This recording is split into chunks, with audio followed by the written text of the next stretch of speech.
I'm gonna make a chocolate soil. Interesting. Yeah, so I've got some ground almonds again. Yeah. Some sugar. Right. Some cocoa. And some flour. So basically, I'm making a chocolate crumble, really. So it's a crumble topping, but Yeah, once you've crumble, but done chocolate it, topping. it looks like soil, basically. Yeah, basically. So a little bit of melted butter. Yeah. Mix it up, OK?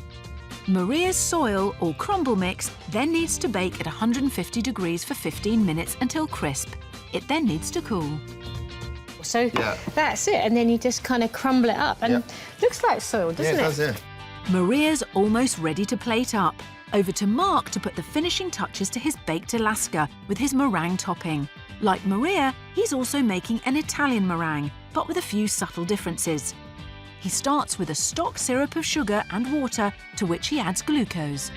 Just a little splash. And glucose you can just get in the supermarket now, can't you? You absolutely can, or chemists, Yeah. anything like that. But the reason you do that is to stabilise, and we'll get that boiling.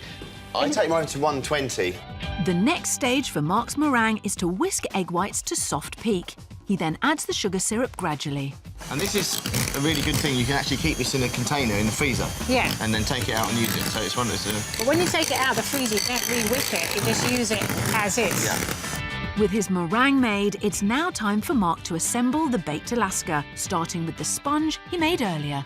It's really important you leave it to cool down. Yeah. Because it goes slightly denser. And my ice cream. Yeah. So I churned my ice cream, I put it into a container Baking to let tray, it set. yeah. I then turned it out, cut it into my shape and refroze it. Because you're using a very fudgy ice cream, it's really important you're using everything as frozen and as hard as possible because it is going to melt. So just doing this to get my shape. Oh, yes. Oh, here comes the alcohol. So here comes the booze. Now, this is a Kirsch made from cherries. Perfect. Kirsch is a clear German liqueur made from fermented cherries. It's widely available in off-licences and supermarkets. And I've made a lovely little cherry sauce. It's literally just cherries stoned and poached in a little bit of stock syrup and then pureed. Yum. Right. With his sponge and ice cream assembled, Mark pipes his meringue, ensuring there are no gaps. Traditionally baked Alaska is browned in the oven, but Mark is finishing his meringue using a blowtorch. Maria can now begin to assemble her plate. I've got some jelly that I made here. And I've made some chocolate and clementine sorbet. Being the ultimate round, Maria's not taking any chances, so she's also made a chocolate jelly and a chocolate and clementine sorbet.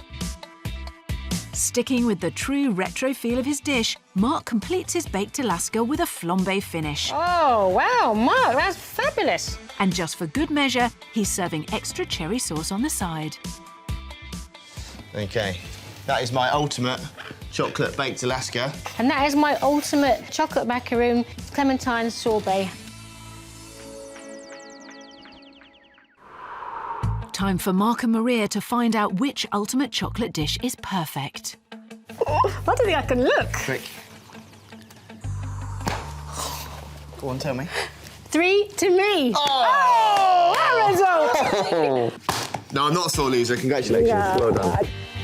The judges loved the playfulness of Mark's baked Alaska, but were won over by the sophistication of Maria's dish, which they felt was the ultimate celebration of chocolate. For chewy macaroons with a crisp outer shell, use Italian meringue as the base and always leave to dry out for half an hour before baking. For a new take on classic chocolate orange, use dried clementine zest and basil to flavour a rich chocolate ganache. To make chocolate soil, mix together flour, almonds, cocoa and melted butter and bake before crumbling. Perfect.